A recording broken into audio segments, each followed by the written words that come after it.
চোর ডাকাত বলে কেউ প্রমাণ করেন, তার সঙ্গে কেউ আমি বসি, আমি খারাপ হয়ে গেলাম?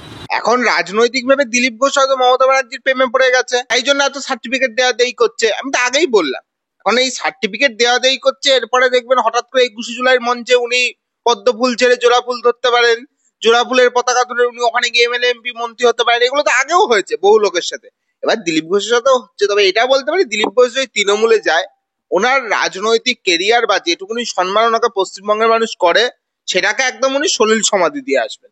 দিলীপ ঘোষ এখন বলছে মমতা ব্যানার্জি দুর্নীতিগ্রস্ত না, দুর্নীতিগ্রস্তটা কে সেটা উনি বলে দিক, যে অমুক অমুক লোক দুর্নীতিগ্রস্ত, 1 2 3 4 5 করে নাম।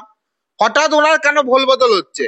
উনি তো এতদিন অনেক কথা বলতো মমতা ব্যানার্জি এবং তৃণমূল সম্বন্ধে, তৃণমূলের বিরুদ্ধে উনি লড়াইও করেছে মাঠে নেমে, একসময় আমরা দেখেছি। উনি আমাদের দল না করতে পারে, কিন্তু হঠাৎ ওনার এই ভোল বদল, তাহলে কি ওনার এবার পদ্ম ফুল ছেড়ে উনি কি জোড়া ফুলে যাবে? তাই জন্য এই সমস্ত নাটকগুলো করছে।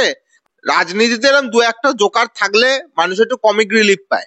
সিনেমাও ভাড়ের অভিনয় করতো, জোকারের অভিনয় করতো, এখন রাজনীতি জোকারগিরি করছে। আর আপনারা মিডিয়াও বসে রয়েছেন, ও কটা বিয়ে করলো, 3 নম্বর বিয়ে করলো না 5 নম্বর বিয়ে করলো সেই নিয়ে খবর ওর, হ্যাঁ, ওর বউয়ের সাথে কোথায় ঘুরতে গেছে সেটা নিয়ে খবর। কাঞ্চন এইসব ছেড়ে আর কতগুলো বিয়ে থাকা করুক, আর আগে যেমন ও জোকারের অভিনয় করতো সিনেমা, সেটাই করুক। কারণ রাজনীতি এসে জোকারগিরি করছে। আর কাঞ্চন আবার হুমকি, সেখানে আবার লোকে ভয় পায়। কাঞ্চনেরও হুমকি, তাকে আবার লোকে ভয় পাচ্ছে নাকি? আরে কাঞ্চন তো হাসি পায়, জোকার। ওর শাশুড়ি মাকে ওখানে ভর্তি আছে, ও পেশেন্টের পার্টির বাড়ির লোক হিসেবে যেতেই পারে, এটা ওর অধিকার। কিন্তু কি ডাক্তারকে চমকাচ্ছে, ওর এখন বিরাট ক্ষমতা হয়েছে না, ও একটা এমএলএ, বিরাট ব্যাপার।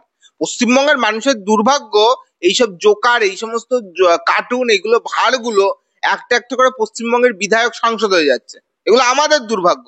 এই ধরনের লোক রাজনীতিতে এসছে, এসে এমএলএ এমপি হয়ে ঘুরে বেড়াচ্ছে। এই জন্য রাজ্যের এই অবস্থা, রাজ্যের কোনো উন্নতি নেই। সেটা তো ওদের ব্যাপার, ওরা পার্টির কাকে চেয়ার দেবে, কাকে চেয়ারে বসাবে না, কাকে মেঝেতে বসাবে, কাকে সিংহাসনে বসাবে, ওদের ব্যাপার। তবে দিলীপ ঘোষ এবং তার নেতারা কে চেয়ারে বসবে না বসবে সেটা সম্পূর্ণই ওদের ব্যাপার, ওই নিয়ে আমার কিছু বলা যদিও উচিত না। তবে এইটুকুনি বলতে পারি, হঠাৎ হয়তো মমতা ব্যানার্জিকে ভালো লাগছে, এখানে ডাল মে কুছ কালা হ্যায়, এটা বল। মমতা ব্যানার্জি এত সুনাম করছে, নিশ্চিত আমরা রাজনৈতিক পালা বদল সময়ের অপেক্ষা। আপনারাই মিডিয়ায় অনেকে বলছেন 21 জুলাই যাচ্ছে যাচ্ছে নাকি কি সব শুনছি, হ্যাঁ। এখন উনি একরকম ইমেজ নিয়ে রাজনীতি এতদিন করতো, এখন ওনার ইমেজটা চেঞ্জ হচ্ছে। এখন ইমেজ চেঞ্জ হয়ে উনি কোথায় যাবেন না যাবেন, হঠাৎ জগন্নাথ মন্দিরে গিয়ে উনি মমতা ব্যানার্জির পাশে গিয়ে বসে পড়ছে, এগুলো তো নিশ্চয়ই মানে আপনারাও জানেন, আমরাও তো দেখছি, বিজেপির কর্মীরা তো কমেই নিচ্ছে না, আমার অন্তত দেখা। আপনারা আরো ভালো বলবেন, আপনারা সবার সাথে মেশেন।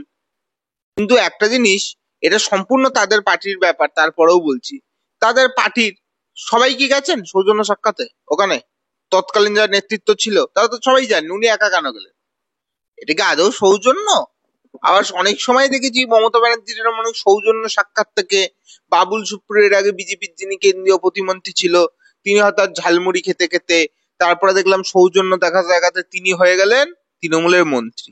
এরকম কিছু হবে না তো? জয়প্রকাশ মজুমদার সৌজন্য দেখিয়ে ওকে কচুমনে লাথি মেরেছিল, এখন তৃণমূলের বড় নেতা, রাজ্যের সহসভাপতি, সৌজন্যের লাথি খেয়ে